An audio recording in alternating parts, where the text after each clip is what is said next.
अस्सलाम वालेकुम। आज हमने सॉल्व करना है physics second year chapter number 11 electrostatics exercise numerical number 4। Question है two equal and opposite charges of magnitude 2 × 10⁻⁷ coulomb are place 15 centimetre apart. हमारे पास दो इक्वल और ऑपोजिट चार्जेस हैं जिनका मैग्नीट्यूड 2 × 10⁻⁷ कूलम है और दोनों को एक दूसरे से 15 सेंटीमीटर के डिस्टेंस पे रखा है। What is the magnitude and direction of electric intensity at a point mid way between the charges. अब दोनों चार्जेस के दरमियान जो डिस्टेंस है उस डिस्टेंस के सेंटर पे इलेक्ट्रिक इंटेंसिटी का मैग्नीट्यूड कितना होगा और उसकी डायरेक्शन क्या होगी।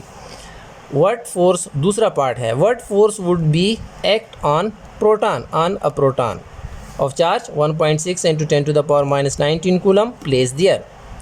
अगर उस मिड पॉइंट पे यानी दोनों चार्जेस के दरमियान में सेंटर पे अगर हम प्रोटॉन को रख दें तो उस पे फोर्स कितनी इस्तेमाल होगी, ये हमारा क्वेश्चन है। सॉल्यूशन स्टार्ट करते हैं। सॉल्यूशन में पहला स्टेप है हमारे पास डिफ़ाइन का। तो डिफ़ाइन में हमारे पास गिवन क्या क्या है। गिवन है हमारे पास पार्ट ए, चूँकि इस क्वेश्चन के दो पार्ट्स हैं हमारे पास, तो पार्ट ए में हमारे पास क्या है। पार्ट ए में two charges of equal magnitude and opposite direction, दो चार्जेस हमें दिए हैं, उनका मैग्नीट्यूड इक्वल है और डायरेक्शन ऑपोजिट है। तो उन चार्जेस को हम एक को मान लेते हैं कि Q1 है जिसका मैग्नीट्यूड हमारे पास 2 × 10⁻⁷ कूलम है। दूसरा हमारे पास Q2 है और उसका मैग्नीट्यूड जो है वो हमारे पास -2 × 10⁻⁷ कूलम है। दूसरी बात हमें बताई गई है कि the distance between Q1 and Q2 यानी दोनों चार्जेस को 15 सेंटीमीटर के डिस्टेंस पे रखा हुआ है। अगर 15 सेंटीमीटर को हम मीटर में कन्वर्ट करेंगे तो 100 से 15 को डिवाइड करेंगे और हमें 0.15 मीटर का डिस्टेंस जो है वो हमें मिलेगा। पार्ट सेकंड में हमने क्या करना है। पार्ट सेकंड में जो हमारे पास गिवन है वो है चार्ज ऑन प्रोटॉन। तो वो है हमारे पास Q = 1.6 × 10⁻⁹ कूलम। अच्छा, उसके बाद अननोन जो है, अननोन क्या है, magnitude and direction of electric intensity E at mid way या mid point between the charges. दोनों चार्जेस के दरमियान में इलेक्ट्रिक फील्ड इंटेंसिटी का मैग्नीट्यूड और उसकी डायरेक्शन, ये हमने फाइंड करना है। दूसरा पार्ट बी में हमने क्या फाइंड करना है कि magnitude of force on proton placed at mid way between Q1 and Q2। अगर Q1 और Q2 के दरमियान जो सेंट्रल पॉइंट है वहाँ पर अगर हम प्रोटॉन को रख दें तो उसके ऊपर फोर्स कितनी इस्तेमाल होगी। थर्ड स्टेप में डायग्राम जो है, डायग्राम को थोड़ा सा समझ लेते हैं। तो डायग्राम में हमने क्या किया है कि हमने दो चार्जेस लिए हैं Q1 और Q2, दोनों को r डिस्टेंस पे एक दूसरे से रखा हुआ है। Q1 पॉजिटिव है, Q2 जो है वो हमारे पास नेगेटिव है। अब Q1 और Q2 दोनों का सेंट्रल पॉइंट जो है, अगर Q1 और Q2 r डिस्टेंस पे होंगे तो Q1 और Q2 का सेंट्रल पॉइंट या मिड पॉइंट जो है वो आपके पास दोनों चार्जेस से r/2 डिस्टेंस पे बनेगा। यानी यहाँ से भी r/2 और यहाँ से भी r/2। तो ये पॉइंट सी जो है ये आपके पास मिड पॉइंट हो गया दोनों का। अब इस मिड पॉइंट पे हमने क्या करना है, इलेक्ट्रिक इंटेंसिटी जो है उसका मैग्नीट्यूड भी फाइंड करना है और यहाँ पे डायरेक्शन भी फाइंड करनी है। तो अगर डायरेक्शन के लिए अगर हम डायग्राम में देखें तो Q1 पॉजिटिव चार्ज है और हमें पता है कि पॉजिटिव चार्ज से इलेक्ट्रिक फील्ड लाइंस जो हैं वो उनकी डायरेक्शन आउटवर्ड होती है। ये नेगेटिव चार्ज है तो इलेक्ट्रिक फील्ड जो डायरेक्शन है वो नेगेटिव चार्ज के इनवर्ड होती है। तो अगर हम पॉइंट सी पे देखें, ये पॉजिटिव चार्ज से इलेक्ट्रिक फील्ड लाइंस जो है वो ऐसे निकलेंगी तो पॉइंट सी पे डायरेक्शन आपके पास टुवर्ड्स राइट बनती है। और नेगेटिव चार्ज की वजह से अगर आप पॉइंट सी पे देखें तो नेगेटिव चार्ज की वजह से जो इलेक्ट्रिक फील्ड की डायरेक्शन होगी वो टुवर्ड्स द नेगेटिव चार्ज होगी। तो अगर हम पॉइंट सी पे ई की डायरेक्शन को देखें तो ये हमारे पास क्या बनती है कि टुवर्ड्स राइट, यानी फ्रॉम A to B। और दूसरी बात कि अगर हम पॉइंट सी पे इंटेंसिटी को फाइंड करना चाहें, इंटेंसिटी का मैग्नीट्यूड फाइंड करना चाहें तो इंटेंसिटी का मैग्नीट्यूड हम कैसे फाइंड करेंगे। एक इंटेंसिटी आपके पास Q1 की वजह से आ रही है, दूसरी इंटेंसिटी आपके पास Q2 की वजह से आ रही है।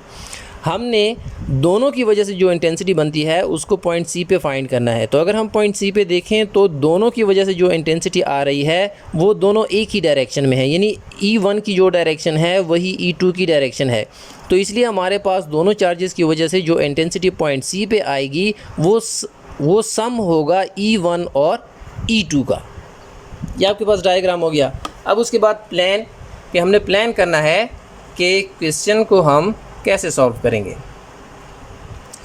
प्लान में हमने choose an equation or situation magnitude of electric intensity at point C due to Q1 is Q1 charge की वजह से पॉइंट सी पे जो इंटेंसिटी आपके पास बन रही है उसको हमने E1 का नाम दिया है डायग्राम के अंदर भी।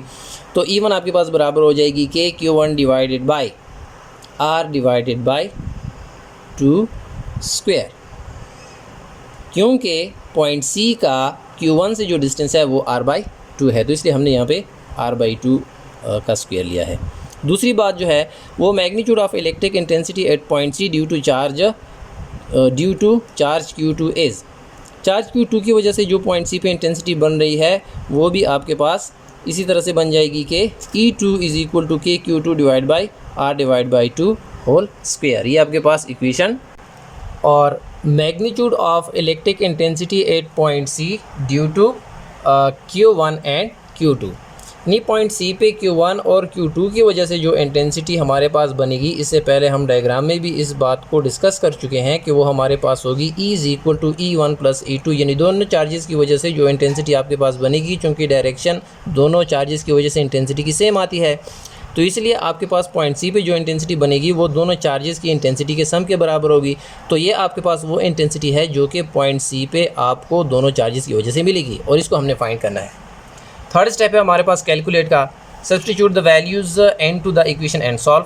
तो फ्रॉम इक्वेशन वन को हम लेंगे E1 इज़ इक्वल टू के Q1 divided by R/2 whole square. इसमें आप वैल्यूज़ को पुट करें। के कूलम कांस्टेंट है 9 × 10⁻⁹, Q1 की जो हमारे पास मैग्नीट्यूड है वो 2 × 10⁻⁷, R डिवाइडेड बाई 2 यानी 0.15 डिवाइड बाई 2। इसको आप सॉल्व करेंगे, आपको E1 की वैल्यू मिलेगी 3.2 × 10⁻+5 न्यूटन पर कूलम। ये आपके पास E1 की वैल्यू आ गई। उसके बाद E2 की वैल्यू को हम कैलकुलेट करेंगे।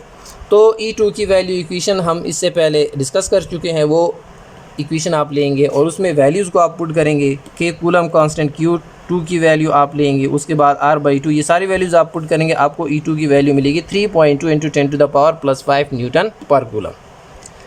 अब पॉइंट सी पे जो टोटल इंटेंसिटी बनती है Q1 और Q2 की वजह से वो हमारे पास है E is equal to E1 plus E2। E1 और E2 की वैल्यू आप पहले कैलकुलेट कर चुके हैं। ये आपके पास E1 की वैल्यू है, ये आपके पास E2 की वैल्यू है। इसको दोनों वैल्यूज़ को E1 और E2 की वैल्यूज़ को आप इस इक्वेशन में पुट करें, आपको पॉइंट सी पे ये इंटेंसिटी मिलेगी। डायरेक्शन जो है एट पॉइंट सी, तो वो हम डायग्राम के अंदर डिस्कस कर चुके थे कि पॉइंट सी पे जो आपके पास इंटेंसिटी की डायरेक्शन बनती है वो आपके पास from positive to negative charge बनेगी, पॉजिटिव टू नेगेटिव चार्ज बनेगी। पार्ट बी में जो हमारे पास magnitude of the force on proton at point C है, तो पॉइंट सी पे हमारे पास इंटेंसिटी की वैल्यू ऑलरेडी मौजूद है ये वाली, और प्रोटॉन का चार्ज भी है हमारे पास। तो फोर्स हमारे पास बनेगी F is equal to Q × E। यहाँ पे आप वैल्यूज़ पुट करें, आपके पास फोर्स की वैल्यू बनेगी 1.024 × 10⁻13 न्यूटन।